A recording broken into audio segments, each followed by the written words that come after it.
Today I want to take this chance to talk to you about the basics of sentence structure.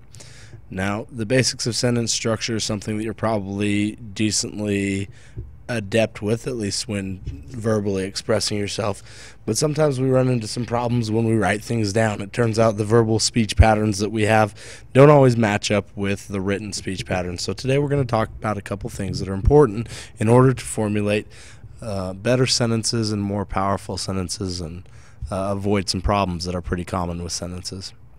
So let's start with the basics of a sentence. A basic sentence has a subject, a verb, and a completeness of thought. And subjects and verbs are the obligatory parts of a sentence.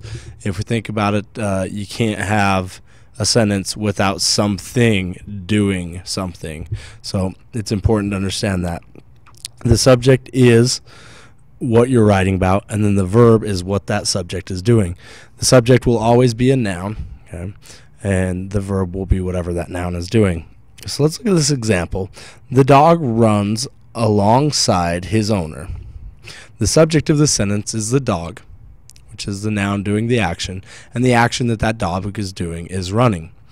Often it's easier to identify the verb first in our sentences because sentences often contain many nouns. So there's a couple of sentences that I'd like us to try if we can look here. The first one is, the lion is enormous. What is the verb of the sentence? If you chose is, you are correct. The lion is being enormous. Now, we don't necessarily always think of words as simple as is and am and was and were as being verbs, but if it is a state of being, then yes, they are verbs. Let's move on to this next example. The mouse frightened the lion. If you answered frightened, that is the verb of the sentence. The subject of the sentence is the mouse. Let's move on to the next sentence. This one gets a little bit more tricky, but try it with me if you will. The mouse and the lion began to run in the morning.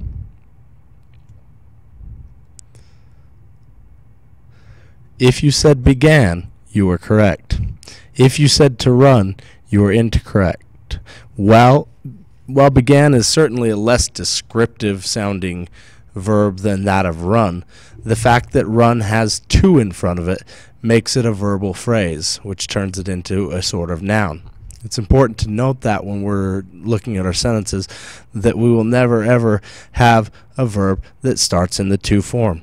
We will also never ever see a verb that's part of the prepositional phrase. Now, prepositional phrase is, of course, a preposition which tells us the position of something in time or space in relationship to another object. So a verb will never show up in a prepositional phrase. It will never also be in the to form. We'll never see to run, to jump, etc., etc.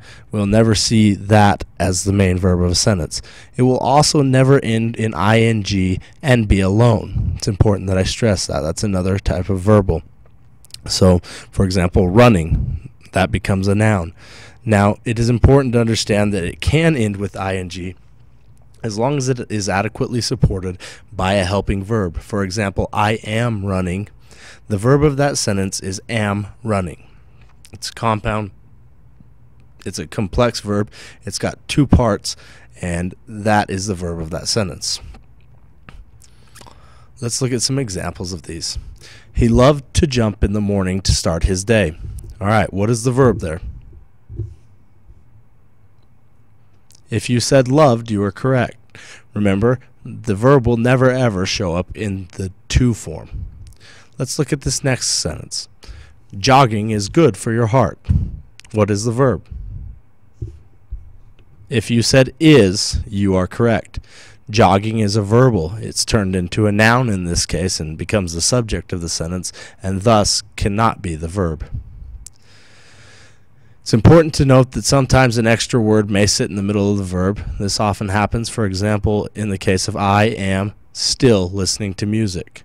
Right? It tells us how the verb's being done. It's important to understand that, however, is not part of the verb. So am listening would be our verb here. Also, a sentence like he is quietly waiting for the game to start. The verb would be is waiting.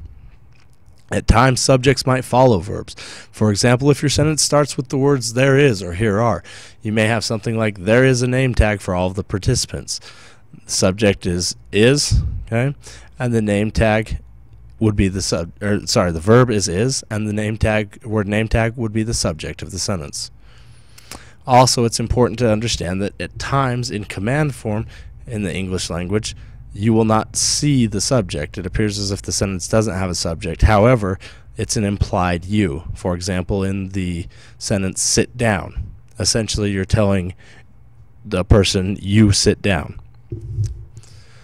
Let's move on now, since we've established the basics of subject and verb, to independent and dependent clauses. An independent clause is just a fancy word for a complete sentence. In essence, we have our subject, we have our verb, and we have our completeness of thought. So an example of that would be I ate chicken. Now, a dependent clause equals a complete sentence plus a dependent marker. Dependent markers are words that make the sentence that we have dependent upon another sentence in order to complete it. Examples of dependent markers include things like when, after, although, because, if, and though. When we throw these words out in front of independent clauses, it becomes necessary for us to add another independent clause to complete the thought. Yes, you have your subject, and yes, you have your verb. However, a dependent marker takes away the completeness of thought that we would have. So let's look at an example of a dependent clause here. We'll take the sentence I ate chicken, which we've already established on its own is independent. When I put the word when in front of it, I get when I ate chicken. If I left my sentence there, the reader may be confused as to what happened when you ate chicken. So that's why it becomes dependent. I now need another independent clause to come along and complete it. So let's look at this. This is an example of how we might complete it. When I ate chicken, a dependent clause, comma, I realized I liked its taste. Now, if we look at the sentence, we can see both ate chicken and I realized I liked its taste are both independent clauses. However, the word when in front of I ate chicken makes it that we need another independent clause to complete it. If we have a dependent clause that comes before our independent clause, it's important that we realize that we must put a comma in between them. Let's talk about avoiding fragments and run-ons. Fragments are a lack of a verb, noun, or a completeness of thought in any sentence. Fragments, it's just important to make sure that you've got that completeness of thought in them.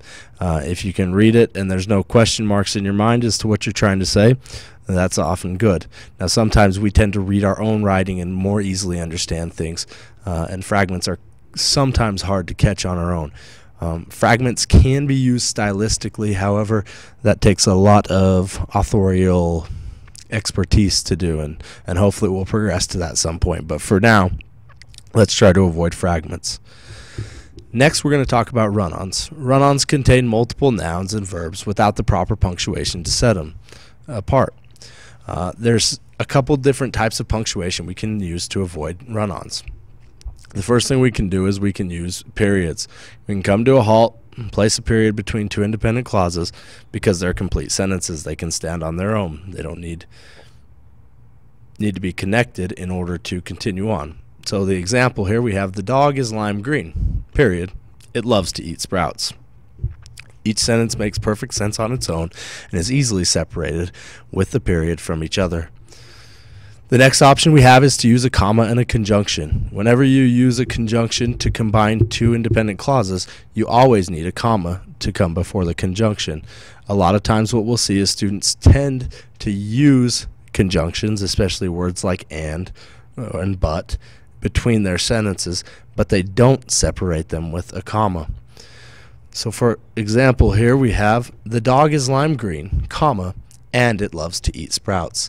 It's important that we understand our conjunction needs to have a clear relationship defined between the two sentences. We wouldn't use conjunctions if the two sentences don't have a close relation. Number 3 we're looking at is a semicolon. If there are two independent clauses, you can employ a semicolon between them. This is used when the ideas in the independent clauses are very closely related. Let's look at this example here. The dog is lime green, semicolon. It loves to eat sprouts. As a reader, when I see that semicolon, I know that there's a really close relationship between those two sentences. And the author is trying to point me in that direction. Semicolons are used a little bit more sparingly, obviously, than the period is in our normal writing. We can also use linking words, dependent maker words, that help hook two things together. If you have two independent clauses, you can use a linking word to make one of them dependent. So, for example, the dog is lime green is an independent clause, but we've put a word because before the next independent clause, because it loves to eat sprouts. Now we've linked those two independent clauses together and come up with a little bit more of a complex sentence. Let's talk today about the simple sentence types we have. It's crazy to believe that with all the sentences in the English language, there are only 4 simple sentence types. Okay? The first sentence type is the simple sentence. It's an independent clause. For example, Garfield ate lasagna. The next sentence type is a compound sentence type. This is an independent clause joined to an independent clause by a comma and conjunction, or maybe a semicolon. Garfield ate lasagna, comma, and Odie watched him. Number 3 is a complex sentence type, and this is a combination of independent and dependent clauses. For example, Garfield ate lasagna while Odie watched him. Or we could reverse that order, just knowing that we have to put a comma between them because we've got a dependent clause first. And we could say, while Odie watched him, Garfield ate lasagna. The next sentence type is a compound complex. We're going to take the complex idea and we're going to join at least 2 independent clauses and a dependent clause together. Garfield ate lasagna with gusto while Odie watched him, desiring to have some himself. And in the living room, John watched TV, chuckling quietly to himself about the antics of the clown, especially Krusty.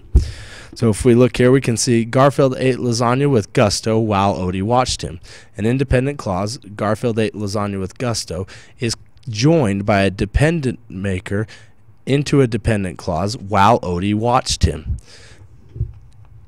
We also then have down here another comma and a conjunction that hooks it up to this separate thought of in the living room John watched TV, chuckling quietly to himself about the antics of clowns, especially Krusty, thus giving us a compound complex sentence structure. You should be ready now to take the quiz. Best of luck.